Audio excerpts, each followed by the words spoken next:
जी मैं सोनिया हूँ और ये मेरी बेटी सपना है। इसकी मारकर हत्या कर दी गई है। ये पढ़ती थी नोएडा में सेक्टर 115 आर्ट्स कन्या गुरुकुल सोरखा गांव में। इस गुरुकुल का मालिक है जयेंद्र कुमार आचार्य, जिसने मेरी बेटी के साथ दुष्कर्म करके उसको पंखे से लटका दिया गया है। और उसके बावजूद ना उसका कोई पोस्टमार्टम, ना उसकी कोई पुलिस कंप्लेंट, और उन्होंने दाह संस्कार करवा दिया। हमें धोखे से बुलाकर, हमारे फोन छीन कर, हमारे इस तरीके से हमें टॉर्चर कर यहाँ तक उसका अत्याचार खत्म नहीं हुआ।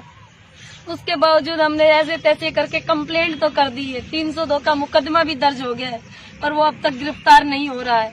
आप बताइए ये कहाँ का न्याय है? जिसका 302 का मुकदमा अगर किसी गरीब आदमी का हो जाता है तो उसे तुरंत पुलिस पकड़ के ले आती है, पर उसको पुलिस पकड़ के नहीं ला रही है। पुलिस कह रही है कि हम इंक्वायरी कर रहे हैं। किस चीज की इंक्वायरी हो रही है?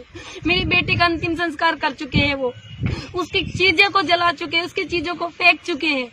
किस चीज की इंक्वायरी हो रही है? कौन से सबूत जो टूटते जा रहे हैं? आप बताइए। योगी जी मैं आपसे पूछती हूँ, जिस बेटी की 14 साल की बच्ची की हत्या कर दी जाए इस तरीके से और उनके आरोपी खुले घूम रहे हैं, तो आप क्या कहोगे इस बारे में? एक माँ को हक नहीं है उसकी बच्ची के लिए न्याय पाने का। एक माँ नहीं चाहती कि उसकी बच्ची को न्याय मिले, या आप नहीं चाहते हो? सब कहते हैं योगी जी के पास जाओ, योगी जी के पास जाओ, योगी जी ये करेंगे, योगी जी आपकी सहायता करेंगे। योगी जी आपको पता नहीं है क्या? हम आपसे नहीं मिल सकते क्योंकि हम गरीब आदमी हैं। आपसे मिला नहीं जाता हमें। आपसे सिर्फ बड़े आदमी मिल सकते हैं। हम आपके पास कैसे मिले ये बताइए आप। ना हमें आपके पास आने दिया जाएगा, क्योंकि हमें बीच में ही रास्ते में इस तरीके से मरवा दिया जाएगा। हमें पता है मेरे पास कोई रास्ता नहीं है, ना मेरी नोएडा पुलिस कोई सहायता कर रही है।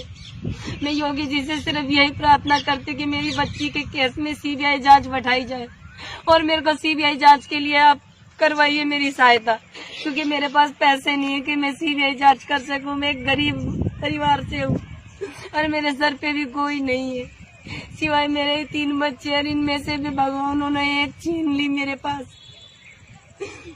मेरी मदद कीजिए योगी जी, मेरी मदद कीजिए, क्योंकि मेरे पास कुछ भी नहीं रहा है। ना ही मेरे पास कोई वकील है जो मैं उससे पैरवी करवा सकूं, ना ही मेरा कोई पुलिस प्रशासन मेरी मदद कर रहा है। मेरा कोई भी मदद नहीं कर रहा है। आप कोशिश कीजिए योगी जी, आप सब कुछ कर सकते हो। योगी जी आप कीजिए।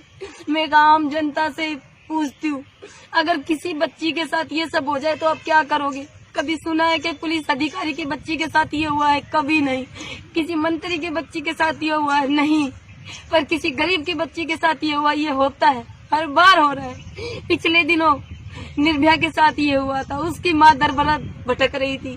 आज ये सपना के साथ हुआ। आज मैं दर-बदर भटक रही हूँ, क्योंकि आरोपियों को पुलिस छूट देती है, क्योंकि पुलिस सिर्फ पैसे वालों की है, पुलिस गरीब आदमी की नहीं होती है। अगर पुलिस गरीब आदमी की हो जाए ना, तो पैसे वालों की इतनी ताकत नहीं बढ़ेगी, इतनी आरोपियों की ताकत नहीं बढ़ेगी कि किसी बच्ची को, किसी अबला को इस तरीके से वो सताए और इतना उनका जोर बढ़ जाए। ये नहीं होगा। पर पुलिस प्रशासन सिर्फ पैसे का है, सिर्फ पैसे वालों का पुलिस प्रशासन है, गरीब आदमी का पुलिस प्रशासन नहीं है। हमें तो सताया जा रहा है। आज मेरी बेटी को 1 महीना 7 दिन हो चुके रहा और आरोपी खुले घूम रहे हैं, जिसके 302 का मुकदमा लग चुका है। जो आरोपी एक 14 साल की बच्ची को जान से मार दिया उन्होंने, रेप कर, और वो आरोपी खुले घूम रहे हैं। ये कहाँ का न्याय है योगी जी? ये कहाँ का न्याय है?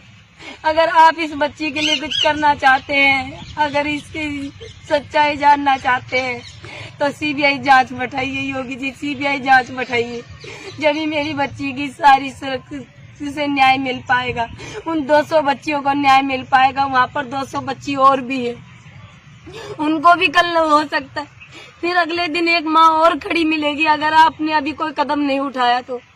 इसलिए मैं कहती हूँ योगी जी, आपसे हाथ जोड़कर यही है कि मेरी बच्ची के लिए सीबीआई जांच बैठाई जाए, इसे न्याय दिलवाया जाए, इसे न्याय दिलवाया जाए जी।